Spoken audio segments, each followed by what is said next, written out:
Hi and welcome back.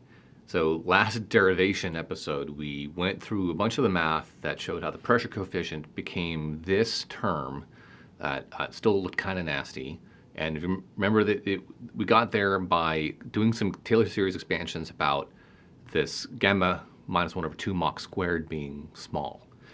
And so the final step here, and then we'll kind of get into chapter 3, and you'll see in chapter 3 where this equation drops. But the final step here was then considering a flow. If I have an airfoil or a plate, whatever it is, and it's at some angle alpha with respect to the free stream, and then the coordinate system on that plate, airfoil, x along it, starting at 0 at the leading edge, and then z being normal to it, you would have that in the x direction, the flow field could be represented as that free stream times the cosine of the angle of attack plus some u being the variation of this. And not a fluctuation, like a time-varying fluctuation like turbulence, but just a variation from that.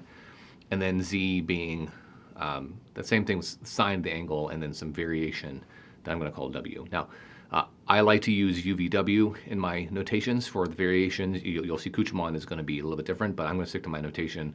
A little less subscripts that I have to keep writing all the time. Okay, and so then if we take this top equation and we want to look at, well, what is v over v0 squared, right, in this term right here. Okay, so we'll go do that expansion. And so it's just x squared. And I don't know if you can already kind of see that this term squared and this term squared, I'm going to get sine squared alpha plus cosine squared alpha. So I'll just go ahead and take credit for that. And then we'll have a v0, which gets canceled out. And so it'll be, you get 2 cosine of alphas, and then that varying x flow over v naught. And then you get the full cross term, or those are the cross terms. This is the u squared term, again over v naught. And then we pick up a 2 sine alpha, and then you have the variation in the z velocity over v naught, and then its squared term. Okay? And so then, 1 minus this, so 1 minus that squared, I get rid of all this. And then we're now going to already kind of just say, guess what? This is going to be small, and this is going to be small. Okay? And so 1 minus that is then just negative 2 cosine alpha u over v naught minus 2 sine alpha w over v naught. Okay, but then we're going to do another Taylor series expansion because we are basically then also going to say, hey, what happens when this whole term is small? Okay, and so if you haven't seen Taylor series expansion in a while, again, I'm just going to write down generically what you're trying to do. So I have some function of x, right? In our case, the function of x, I'll write it out, is going to be x to this gamma over gamma minus 1. It's the exponent. And then what I am trying to estimate is that I want to estimate this function at a.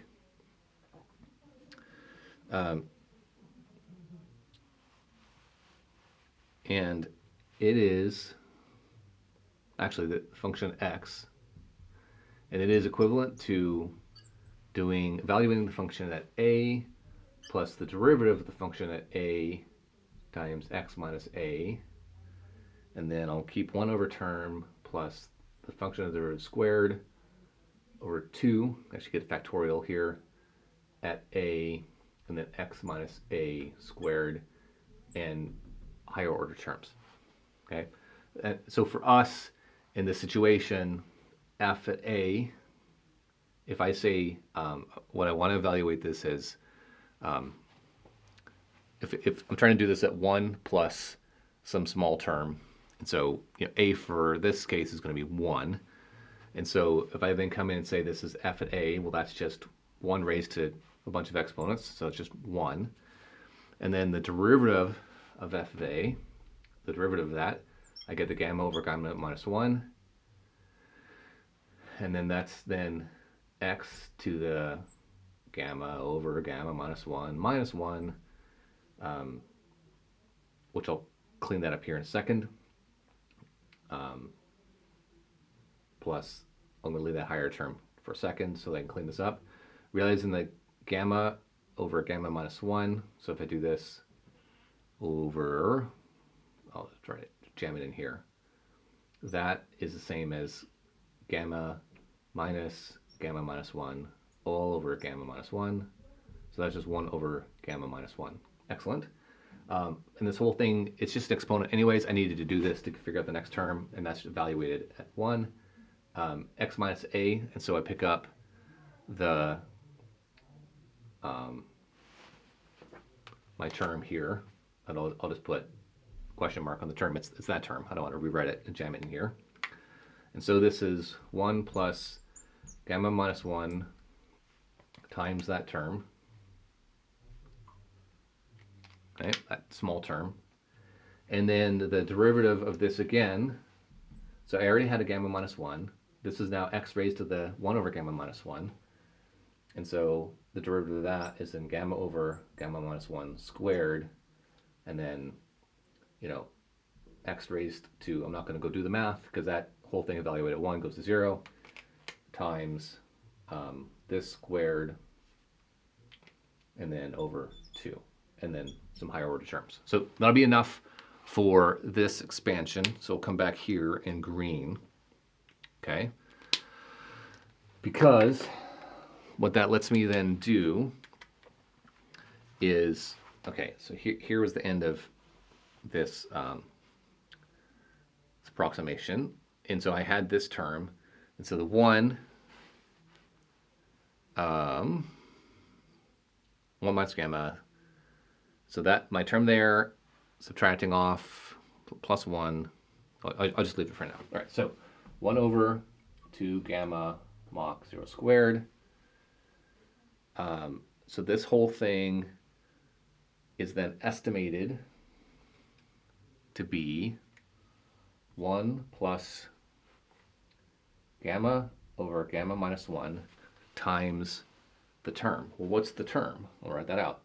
The term, so I'll use my colors to stay consistent. The term was this gamma minus 1 over 2 mach 0 squared times, and that parenthesis, which I then had established was a minus 2 cosine alpha u over v naught minus 2 sine alpha w over v naught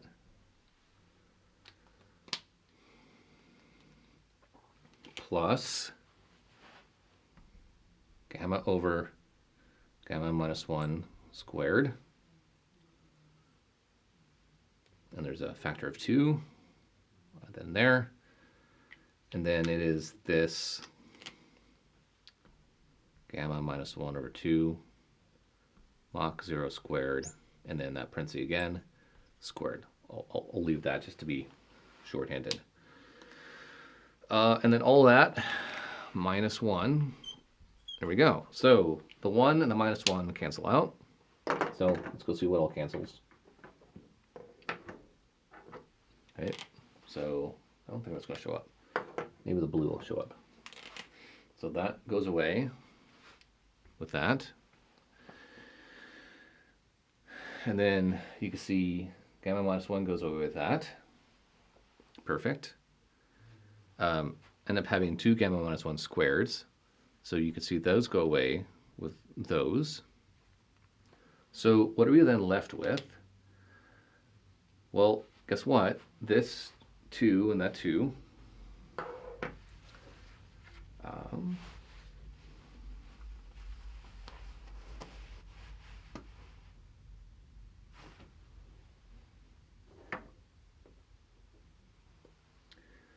I'm going to go and leave it out. Just write down what survives.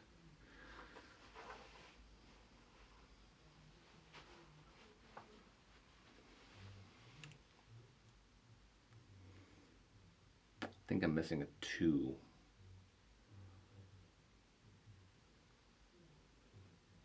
I'm missing a 2 somewhere.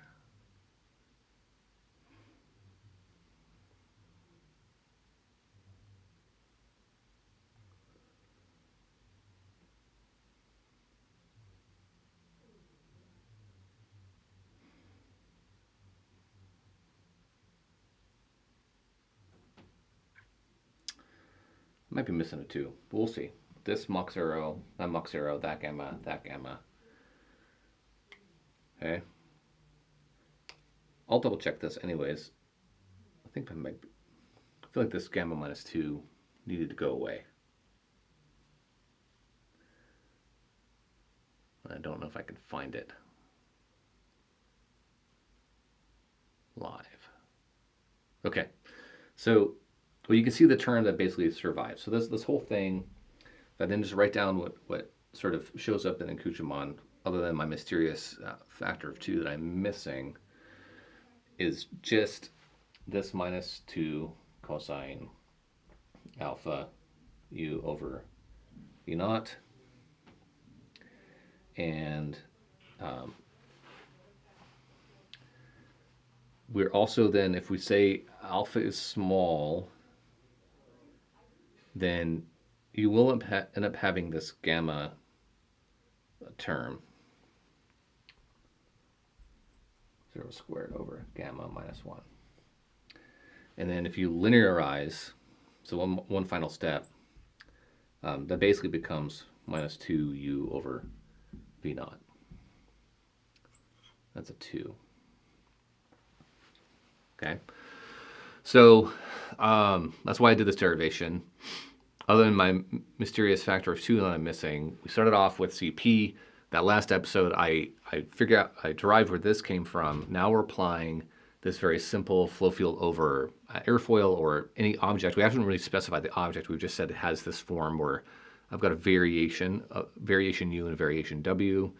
We walked through what that square term does. The pieces that were small, we threw away.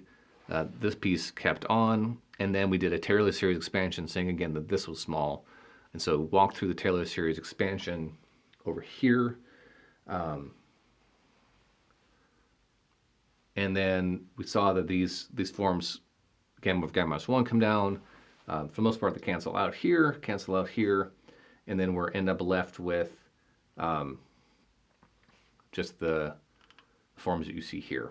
And so then upon linearization, we end up just getting this. So this is then the part that the Kuchemann will then use for a little while and derive from this what is the flow over airfoils and things like that. So anyways, that's the last derivation episode I wanted to show, and we'll kind of dig into chapter 3, and then I'll make reference to this later.